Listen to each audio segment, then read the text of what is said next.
विक्रम अभी अभी engineering complete करके नौकरी की तलाश में होता है। तभी उसे एक जॉब का ऑफर आता है और उसे कॉल आता है। Hello, am I talking to Vikram?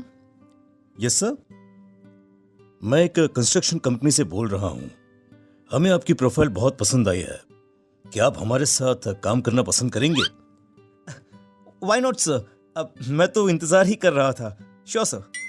Vikram तुरंत नौकरी के लिए हाँ कर देता है और अगले दिन ही केरल के लिए निकल जाता है। केरल पहुंचकर विक्रम जब कंपनी में जाता है। Excuse me sir, may I come in?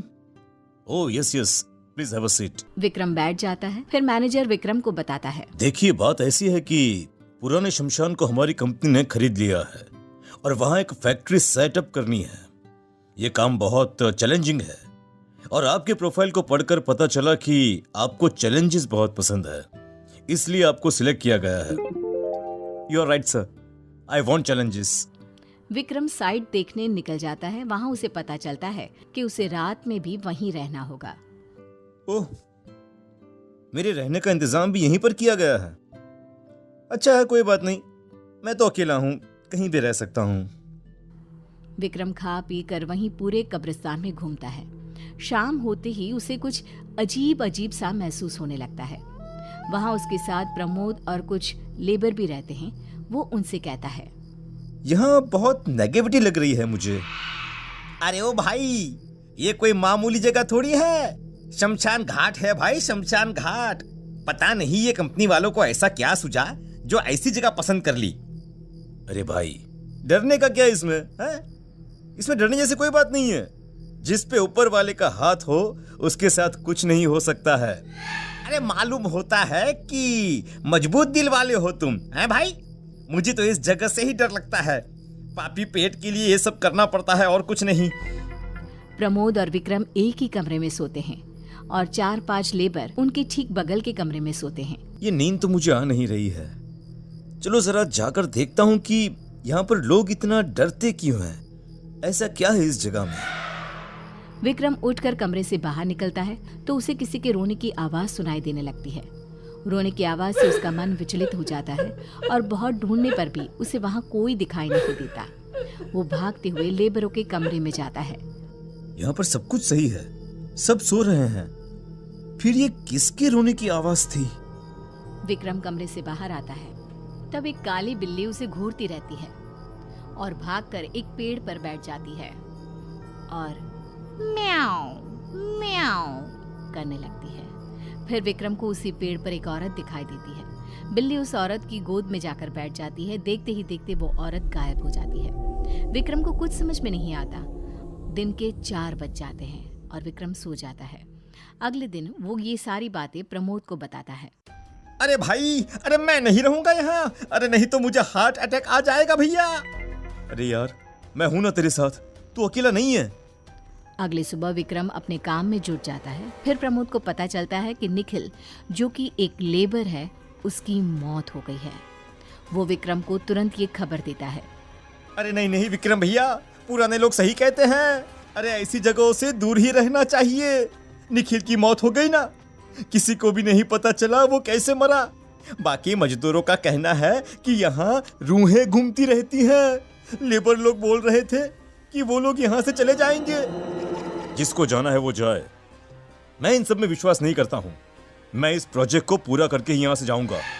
सभी लेबर प्रमोद और विक्रम के साथ निखिल की बॉडी का दाह संस्कार करते हैं। अंतिम संस्कार पूरा होते ही उसी शाम सभी लेबर विक्रम के पास आकर कहते हैं, अब देखिए साहब, ऐसे जोखिम में हम यहाँ पर नहीं रह सकते हैं। कल का सूरज निकलते ही हम सब अपने अपने गांव चले जाएंगे। हाँ। रात को निखिल की मौत से विक्रम को बेचैनी हो जाती है। उसे लगता है मानो कोई उसे आवाज दे रहा हो। वो कमरे से बाहर निकलता है। फिर उसे महसूस होता है कि कोई उसका पीछा कर रहा है। थोड़ी देर चलते हुए उसे ये एहसास हो जाता है कि कोई आत्मा उसके पीछे है। फिर वो उसी जगह पहुंच जाता है जहां उसने निखिल की लाश को आग लगाई थी। थोड़ी ही देर में बहुत सारी आत्माएं उसे घेर कर खड़ी हो जाती हैं। विक्रम अपनी जान बचाने के लिए कमरे की ओर भागता है और पसीने से भर जाता है। फिर बेहोश हो जाता है। अगली सुबह प्रमोद उसे इस हालत में देखकर पूछता है, अरे ओ भाई, अरे तुम फर्श पर क्या कर रहे हो वहां पर? यार मुझे माफ कर दे। तुम लोग सच ही कह रहे हो, आत्माएं होती हैं, हमें कुछ करना होगा। किसी भी तरह हम दोनों को यहाँ से निकलना होगा, वरना सभी लेबर आज चले जाएंगे और हम दोनों यहाँ पर अकेले रह जाएंगे। सर, पर ये लेबर नहीं जा रहे हैं, उन्होंने अपना फैसला बदल दिया है। जब मैं नहीं डर रहा तब आप कैसे डर सकते हैं? अरे ऐसी बात नहीं है प्रमोद भाई, तुम मेरी बात समझ ही नहीं रहे हो। कल रात जो हुआ तुम सोच नहीं सकते हो, मैंने किस तरह से खुद को बचाया है। विक्रम सारी बातें प्रमोद को बता देता है। प्रमोद की रूह कांप उठती है। अरे सर, मैं तो कहता हूँ कि जिसको यहाँ पर रहना है रहने दो, हम चलते हैं यहाँ से। चलो अभी निकल चलते हैं। विक्रम और प्रमोद अपना सामान बांध कर निकलने लगते हैं, लेकिन लेबर उन्हें घेर लेते हैं और जाने नहीं देते। साहब, आप लोग नहीं जा सकते हैं।